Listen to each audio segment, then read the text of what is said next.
It's Black Friday week. It's the super stack. And what does everybody want? Love. And we're going to be talking about that next.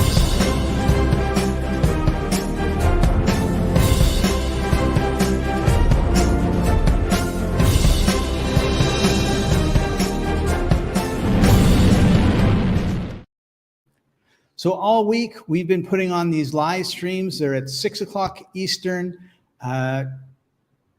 Check your emails or check the comments. We put links to them there.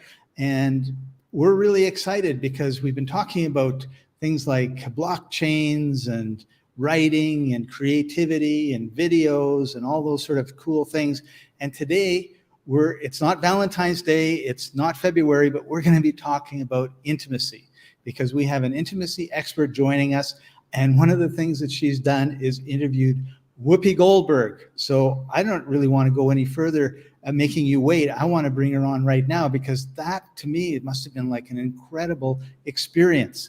So welcome to the show, Allana Pratt. How are you doing today? Oh, I'm great, Scott. Thank you for having me. And you know, it was an interesting event with Whoopi. We ended up talking mostly about her daughter. And I'm a mom, and she was getting an award, and I was the interviewer and host. But nice. I thought that how, you know, what really matters comes out really quickly when you drop into your heart with another and just listen. So right. Yeah, so thanks for asking about that, and thanks for having me. Right. So the news always says 50% of marriages end in divorce. Yeah. And so I guess the first part of this is really, for me, really is why is that? And what can we do to prevent it? Because I'm divorced, so I'm part of that 50%. So am I.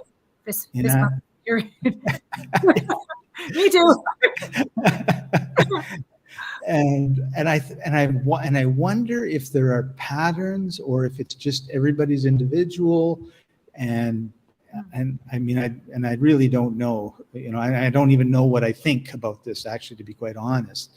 So, but what's your take on it? Like, are we just not able to, like my parents, like my mom, I mean, they loved each other the whole time. And my dad passed away about 9 years ago with leukemia.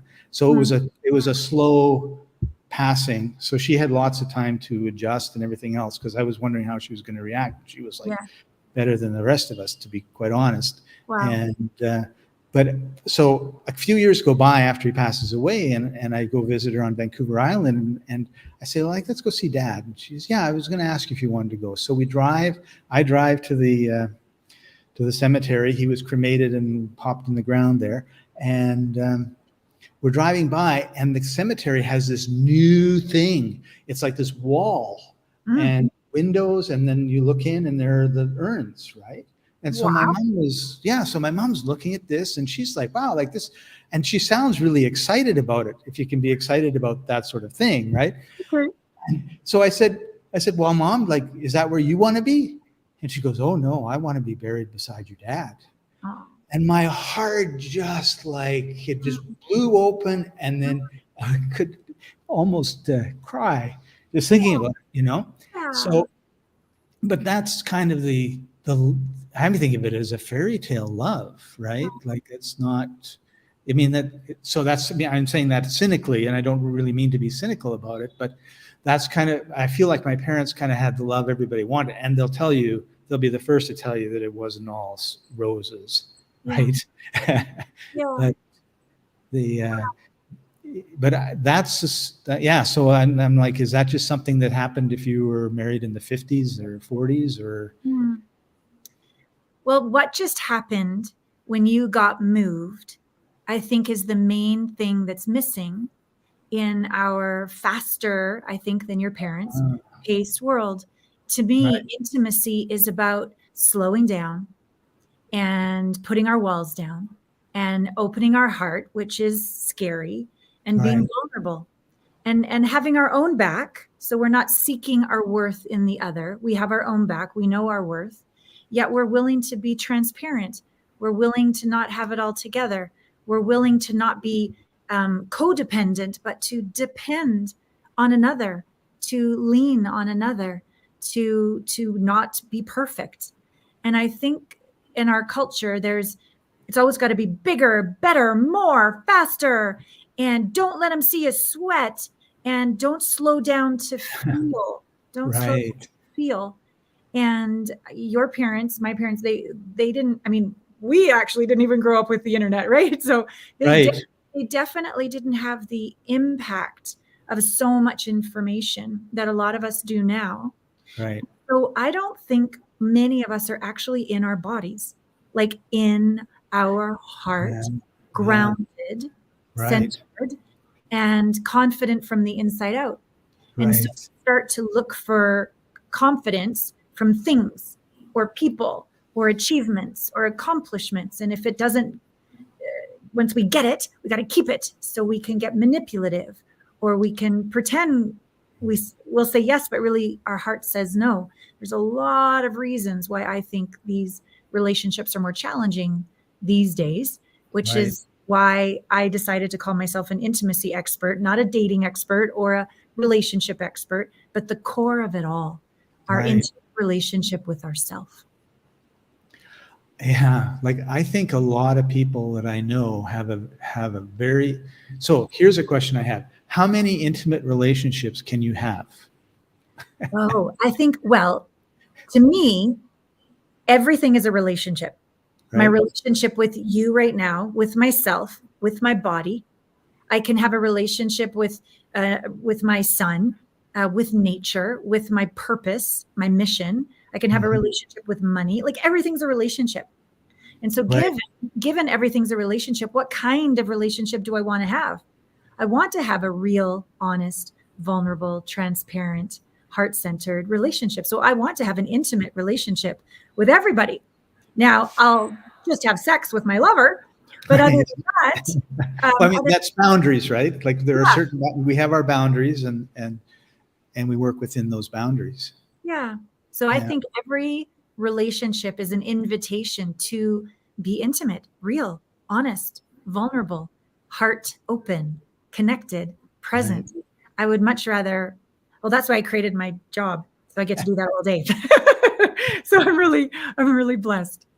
So one of the reason I asked that question was I think a lot of people have a very intimate relationship with their phone. Oh, good point. But I wouldn't say it's in terms of the vulnerable.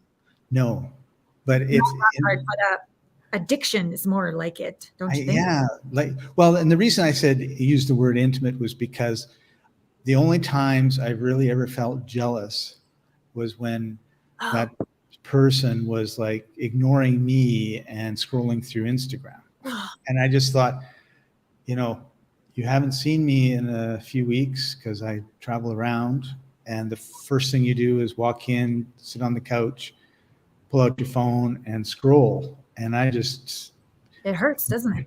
It does. It does. And I thought, if people are doing that, and I know that a lot of them are, then it's, that's like a little cut, until eventually it's like, why am I putting up with this pain?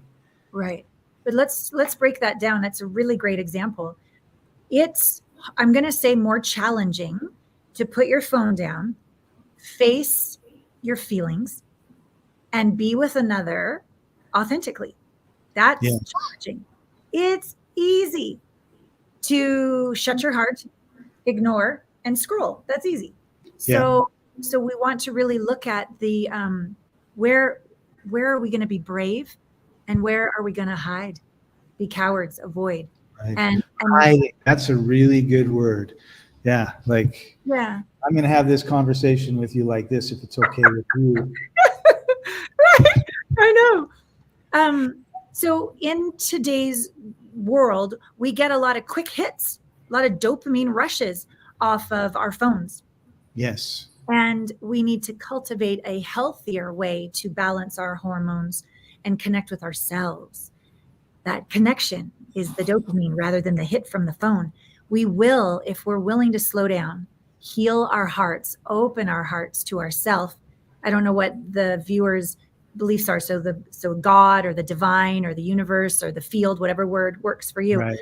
have that intimate connection 24/7 with the divine, and then be able to have bravery and that rich fulfillment that comes from being seen, being heard, being understood, and the confidence that comes from growing through discomfort, growing through conflict, growing through those tough conversations, then getting to the other side and you're stronger, you're more connected, you're more aligned. Like that's maybe what your parents had a better chance at cultivating because they have the distractions. Yeah, I mean, so you remind me of a story my dad told me when he was dating my mom. So they're around 19, 20-ish, right? And they're farm folk, the farms of Saskatchewan, right? So, and I think they're 30 or 40 miles apart or whatever. So my dad goes to visit my mom, and my mom has 3 brothers. So my mom and her 3 brothers are sitting in this was before phones, everybody, right? So they were sitting in the living room. My dad comes and sits, and he says, they sat for 3 hours and never said a word. What? But this is the best part. Okay.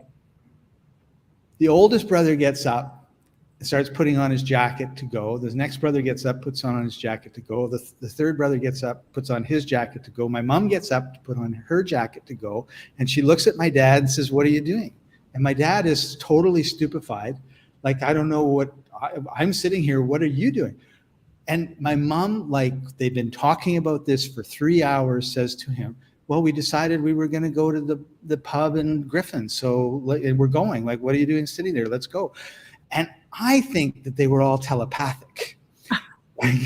Or, like it was like they were on their phone texting each other, except there were no phones in those days to do that, right? But they all knew exactly what was going on. It was like they made their decision, they'd had their discussion. And of course, the outsider who's not part of that family dynamic, right, is just like, what is going on here? Wow. It was so funny the way my dad described it. It's like they'd all talked about it for an hour and they were doing it, but there were no words being spoken, right? Wow, just that inner knowing. That inner knowing, yeah. And being on the farm, there was, no radios, there was no TV, there was none of that stuff. I mean, they were right out in the middle of nowhere. So, wow, that's fascinating. So, so here's my conclusion. 12 minutes and 51 seconds in. The first thing, if I want to be intimate with a lady, which is what I do want to do, the first thing I have to talk about is the phone. It's like, I am not competing with your phone. I mean, this is what I'm thinking, right? Because so many times when I've met people, it's just like there's a wall that goes up, they're on their phone, and I'm like, I don't know what to do, right? Got it. Well, I wouldn't totally agree. So the phone is an outer example of a deeper inner issue. And whenever we focus on the so cause and effect, right? It's the effect. Right. So whenever we try to focus on something on the outside, like only single women or only mothers or only non-phone users or only blondes or only educated or only, like when we focus sort of on the effects, we miss the cause. And whatever we focus on expands. So what you resist. So what you're saying is, if I bring this up with her, she's only got one phone today, but because I'm talking about it, it's going to expand. She's going to have like 10 phones. No, she's not going to have 10 phones, but she's going to be 10 times as defensive. Ah, okay. Yeah. And maybe feel 10 times judged. Now, you're accurate. It's not workable. But to judge a behavior makes people defensive and either judge back or leave. But to get to the cause of why, that's the invitation. That's the invitation for intimacy. So if you want that particular relationship to shift, you'd maybe put it in a sandwich, and the bread would be like, hey, I'm really committed to us growing in this relationship together, growing closer. Middle of the sandwich. Could I speak from my heart? And instead of judging about the phone, say, I miss you. I miss connecting with you. Right. I miss your eye contact. I miss your touch. I miss conversations. End of the sandwich. Is there anything going on that you want to let me know, or anything you want me to understand that would allow us to be more connected when we're together? And notice I didn't even say anything about the phone. Right.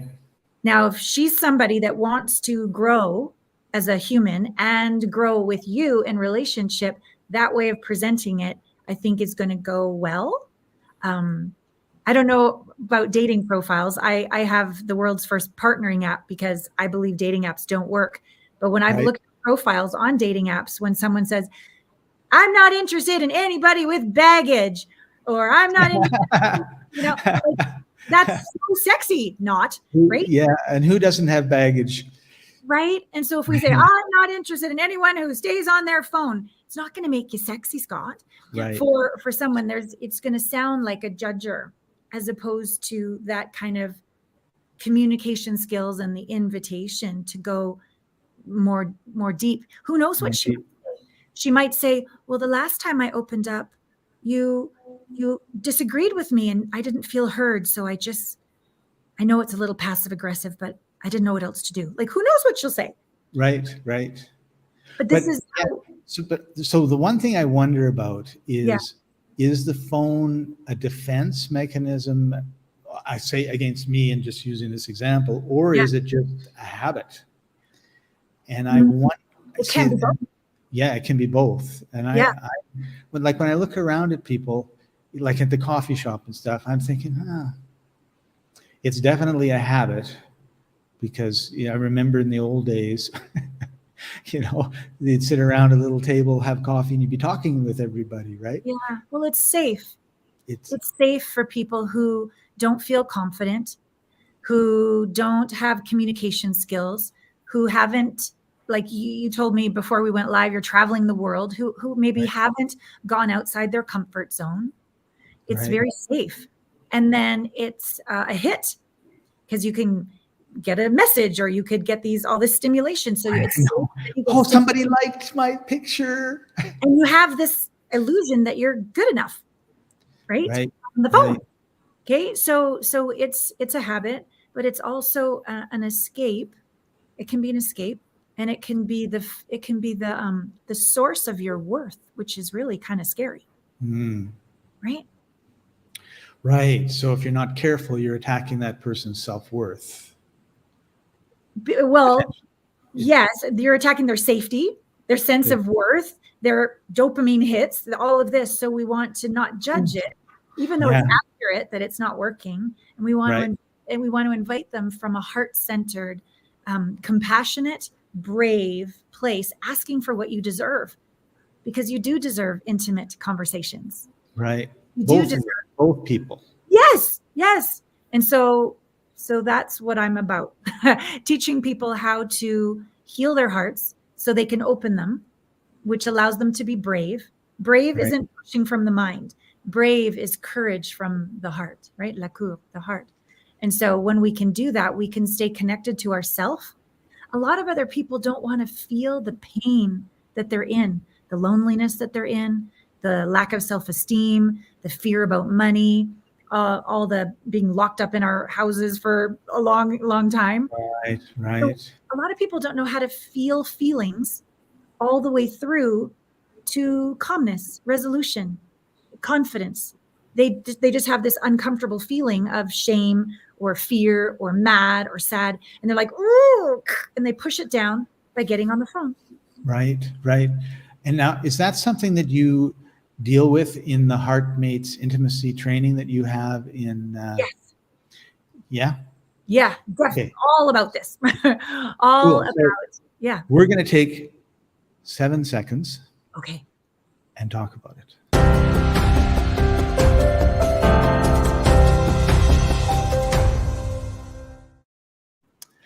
So here we are. This is the page. I'll put the link in the comments so people can see it. Oh, there we go. So I just wanted to show everybody. So tell us about the HeartMates Intimacy Training. Yeah. It's what works to make a relationship work. We say, instead of from empty, trying to find the one empty person meets another empty person and you have fights and try to control each other. Instead of that, we reverse engineer this whole thing by saying, become the one to find the one, which keeps the one. And as you become the one, we teach you how to communicate in a healthy way. And those are our weekly conscious connection calls. They're, in fact, the ones going on right now while I'm here with you. Oh, wow. Yeah. And we learn how to listen profoundly without interrupting. We learn how to share authentically, but we don't have all this pressure that you're on a date. You're just making friends in the community with people all over North America, some Australia, some UK, but mostly North America. So that's cool. one portion of it. Live conscious connection calls every week. 2, we have the intimacy digital training, all that I've shared about how to heal your heart, how to have your own back, how to integrate your unhealed wounds or anger, how to communicate in a way that invites understanding and connection. That's the digital training. And then the third part, which is still in beta, is a place for those who are single to date people who are doing the work.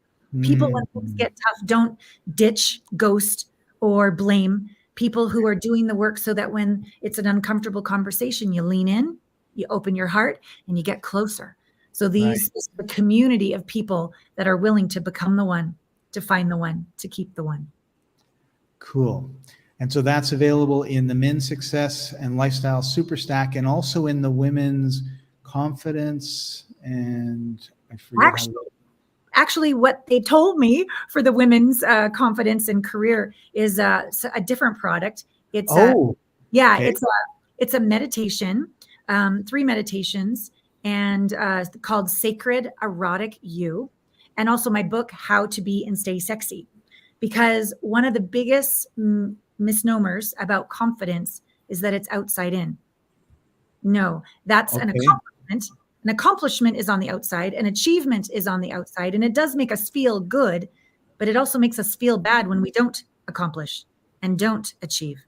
So you're saying that healthy, ideal human beings, when something doesn't go wrong, it doesn't destroy their confidence. Yeah.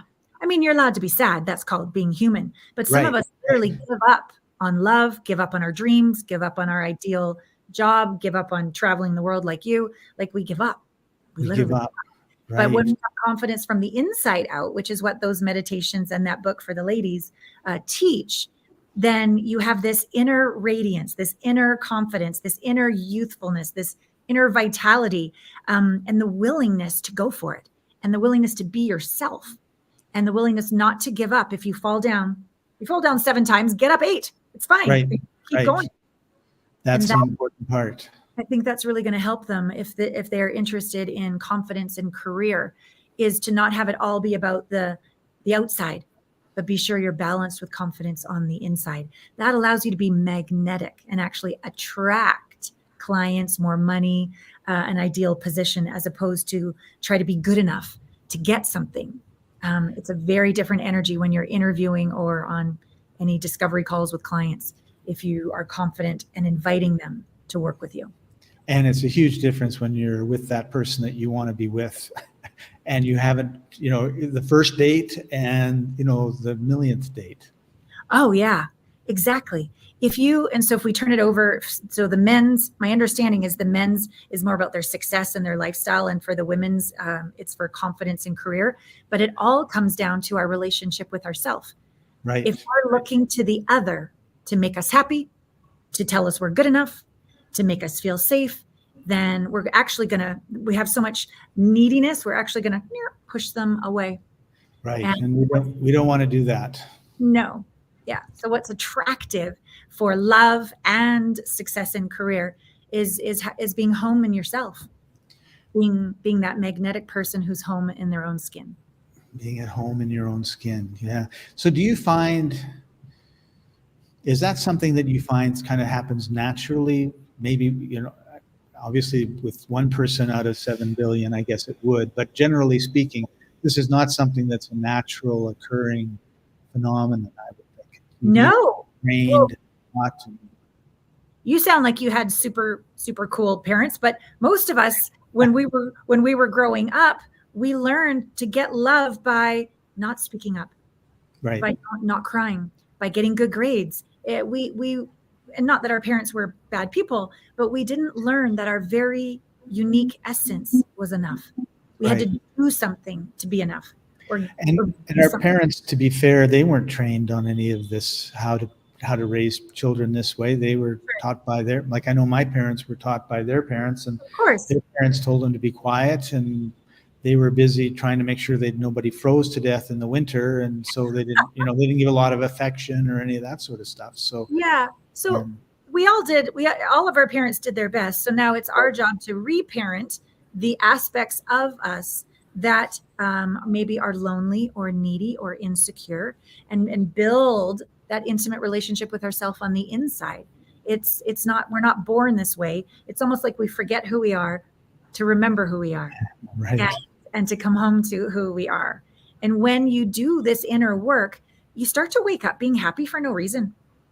You start little things don't really bother you as much. You might be a little annoyed, but you don't lose sleep. You don't take a week to get out there in the world again. You become a leader. You become an inspiration just to be around when you do this work. Yeah. Right. Yeah, it's really important to do the work. And thank you very much for the kind comment about my parents, but I have to tell you that after my divorce, I spent a lot of years in different personal development courses and weekends and retreats, and walking on coals and water and all the rest of it too. Yeah. And it was a lot of hard work, and I can remember people saying, okay, how do you feel? And it's like you spoke a different language. I have no idea what even a close to correct answer to that would be. Wow. Well, this is a lot what I was saying before. A lot of us aren't even in our bodies. Mm-hmm. Mm-hmm. Right? If it's too uncomfortable, get on social media, another glass of wine, addictions of various kinds. Yeah. But when we start to be in our body, we learn how to navigate feelings. We learn to have to articulate feelings. And that gives us a sense of connection with ourselves. We don't feel so crazy. We don't feel so lonely because we have a relationship on the inside. We're like, wow, I'm feeling a little sad. I can sense that. And then you can ask yourself, what would make me feel better? This relationship with ourself is paramount. I think our intimate relationship with ourself is the core fundamental building block of our self-realization. Because how can we expect connection with another if we're not connected to ourselves? Exactly. How can we expect them to appreciate us if we don't even appreciate us? How can we expect them to listen to us if we don't even listen to our own selves? How could we listen to them? So we're the superpower people. We are our own superpower. That's right. Yeah. So you kind of mentioned this earlier. I do a lot of traveling, and it's usually 2 to 6 weeks in one place. And a lot of the way that I travel is I look after pets. I do house sitting and look after pets. And right now I'm with 4 amazing dogs who are, so Scott's working, we'll be quiet.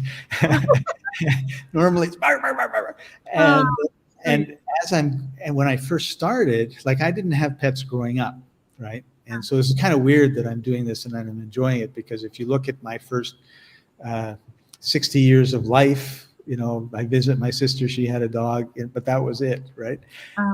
And my uncles on the farm, of course, had dogs and pigs and chickens and cats and all that sort of stuff. So I've been around them, but I was never anything that would be close to intimate. Yeah. And my first couple house sits were with dogs and cats. The day that they were coming home, I was miserable. And I'm like, why am I dragging myself around? And why am I feeling down in the dumps? And, I'm not sick and everything's fine. And then I realized I'm leaving the pets. Yeah. And you've been loving on them and they've been loving on you. Yeah. It's just whoa. Well, that's great to know, because that means you feel. Yes. And then when I leave here and I'm feeling that way, and it's this is part of loving. Yes, this is part of being human. I'd say one of the number one complaints from both men and women, my clients say, you know, I just keep attracting these emotionally unavailable people who don't feel, who can't hear me or understand me. And I have great compassion for that. And every single time it's because they don't have an intimate, emotionally available relationship with themselves. Right. Right. Yeah. And when we get that science says the inside creates the outside, we holographically project the vibration and frequency and capacities that we are out into the world. It's just a figure 8 loop. When we get that, we can take control of our relationships and go, oh, where can I become more compassionate, patient, kind, not so critical, empowering, tender, you know, grateful for exactly where I am, not where I think I need to be in order to be good enough. No, right now. Yes, of course, we're always going to evolve and grow on the spiritual path, but we can't wait to be good enough and shame ourselves if we're not, or we're going to keep attracting people that shame us too. Right. Yeah. One of the things I love to do is hike. And coming from Vancouver, we had lots of mountains to hike in. And I remember with one of my friends, we went on this, he had the book and he would say, okay, Saturday we're going to do this hike. And I didn't want to know anything except we're you know, let's get together and then we'll go and do it. And you just look after all that. And he was happy to be the leader. And we went on this one hike and I swear the whole hike was 45 degrees. Like it was like this, right? Wow. And there was a waterfall, but it was really just a river going down. It was a waterfall. Yeah, it's really like a river running down the side of this mountain. And when we got to that point, it was a hot day. You know, there were flies and mosquitoes. We were just miserable. And we get to this waterfall and huffing and puffing, and he turns to me and he looks at me and I look at him and he continues up. And afterwards, he says, you know, I when we got to that waterfall, I was going to ask you if we should just go down. And I looked at you and I said, no, we're going up and finish it. And but just now I forget why that memory got brought up, but it had to do with what you were talking about, understanding yourself, I think, and just knowing where you're at. Yeah. Well, that's good for you for going all the way to the top, both of you. And that's one of those moments, those brave opportunities to speak up and say, you know what, I'd really like to turn around. Would I be disappointing you too much if we did that? Asking for help, being authentic, being brave and saying something that might risk rejection. We might risk looking bad. These are the moments that I think if we can be brave and speak up and we can cultivate that relationship on the inside and practice it on the outside, which is what we do in the HeartMates app, what all the digital training does. Then on those moments, I don't know, maybe you guys could have turned around a little earlier and had a beer or something at the bottom. but nonetheless, good for you. But we weren't going to let the mountain beat us, particularly when it was pouring rain. I mean, if it's pouring rain, then you've got a really good excuse, right? Because you'll just slide down the mountain. But this is a beautiful day. So, Allana, this has been an awesome time. I really appreciate you and what you've been sharing. And you have written some books, if I'm correct. Yes. And so free-ebooks.net, our whole thing is you can download 5 free books a month. And we also encourage authors to put their books up there. So, you know, we get 200,000 visitors a week. Not all of them are going to want to download your book, but hopefully some of them can. And we hope what we want to do is help new authors, or unpopular is probably the wrong way to put it, but authors who haven't been discovered yet to become super popular, connect with their audience and grow and that sort of thing. And so when I saw that you had some books, I wanted to make sure we took a moment to go to your website. Hopefully that's where they are. Yeah, website and Amazon. And on Amazon. Yeah. And are they under shop? They are. There's 6 of them. So yeah, just want to take it. Yeah. So hopefully you can kind of give us like a 30-second commercial on each book, because I think this is really I'll try to do it as fast as I can. Okay, so from heartbreak to heartmate.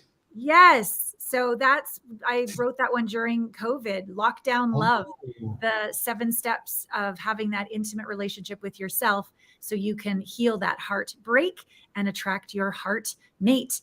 There, that was under 30 seconds. How was that? That was very good. So now we're having finding the one is bullshit. Yes. Beautiful. Becoming the one is brilliant and beautiful. And so this, when I first was launching HeartMates, this is the idea that when you are feeling lonely and empty and you go into a relationship to find the one, then I'll be happy. No, you're using them as the source of your happiness as opposed to cultivating it from within. So this book is about how to reverse engineer love from the inside out. Now we have how to be and stay sexy. Attracting the love and attention you deserve by being exactly who you are. Again, a lot of society wants us to think that sexy is an outside thing. And I like makeup and clothes and all the rest of it. But true sex appeal is when you're absolutely confident in your skin and you're alluring and inviting because you love being a woman and your heart is healed and you love your body as a divine temple. So that's one of the books in the women's bundle. Cool. The ladies will be getting that one. How to be a noble badass. Yes, this is where we cure the nice guy and awaken your noble badassery. Again, gentlemen, there's 3 ways, in my opinion, to penetrate a woman so that she feels amazing. Yes, look at her. And yes, you're going to be genitally attracted to her, like sexually attracted to her, but you also want to penetrate her with nobility, with an open heart and vulnerability. So 3 ways you learn how to be that noble badass that allows her to feel safe and surrender and be devoted to you. And I just thought about this question, so I'll ask it right now. Yeah. Are they available for Kindle or e-readers? Yes. As well? Okay, yes. good. Yeah. All right, now we've got scoring a relationship. Yes. So this is where you get all your friends lined up. They have one of those cards. You walk in front of them with the person that you want to be with, and they hold up the card. And if it's not a 10 straight across, you say, sorry, see you later. That's you failed. Yeah, too bad. You lost. No. Scoring a relationship is really, it's a 2-book, 2 parts plus 10 ideas on how to turn gifts into experiences she'll never forget.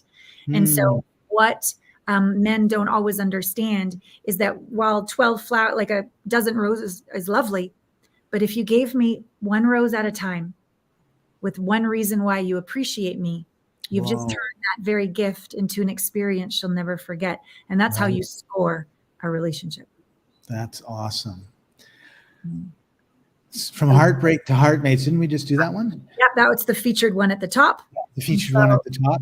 So when mama's happy, everyone's happy.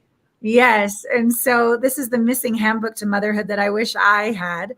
And truly, being a mom is actually masculine energy. It's do, go, lead, guide. And so we often don't put our oxygen mask on first as moms because we're outside in taking care of everyone.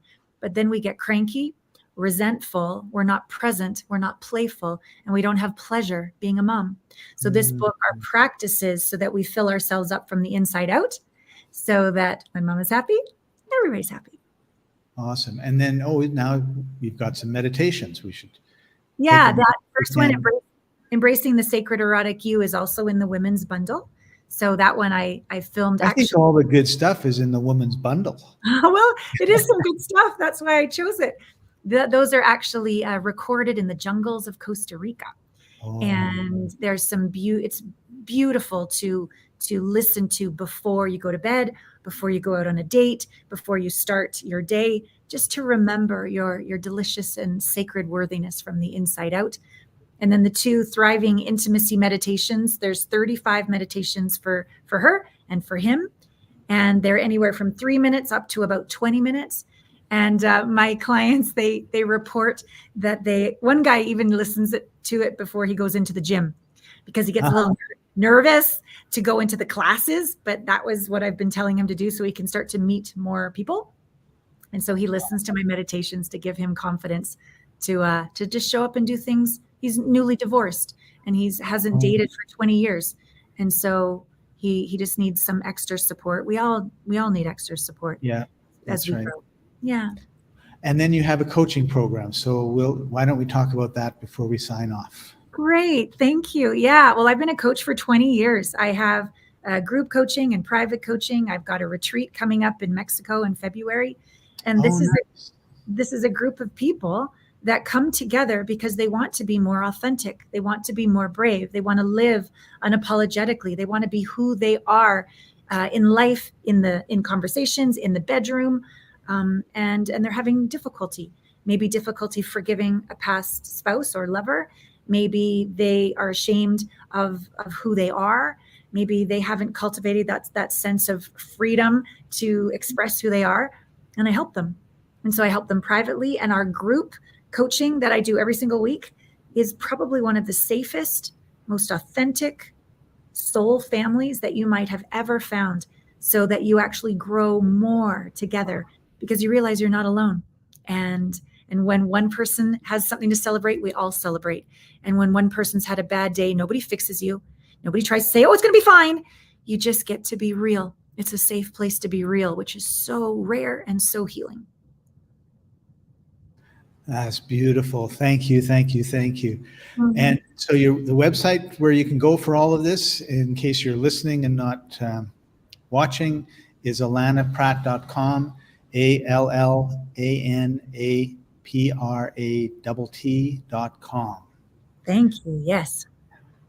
Awesome. So and thank you, by the way, for being so generous with your time, because we went before we came on the air, we were talking about time, and we said, 20, 30 minutes, and we're now at 41. And I said, I'm always worried about getting to 20 minutes. And when I get to 20 minutes, I'm worried about, how I'm going to stop at 30. And of course I failed.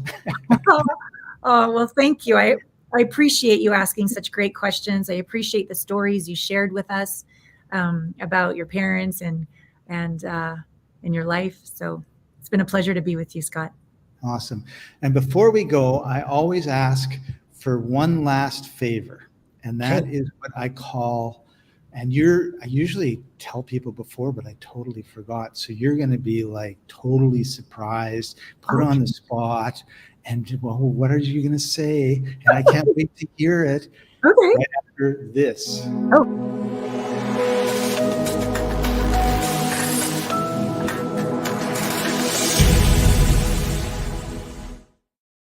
So I always ask, please leave us with a tip. Okay. Anything you want. Okay. So one hand on the heart, one hand on the belly.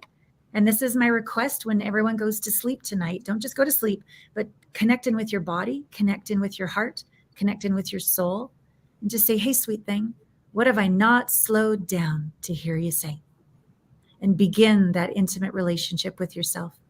It's simple, but not easy to really hear your heart, hear your soul, and not to try to fix yourself or avoid yourself, but just connect intimately with yourself. So thank you, Scott. Thank you, Allana. That is beautiful. That is beautiful. And thank you, everybody, for joining us. And we'll see you next time. Actually, tomorrow at 6, join us live.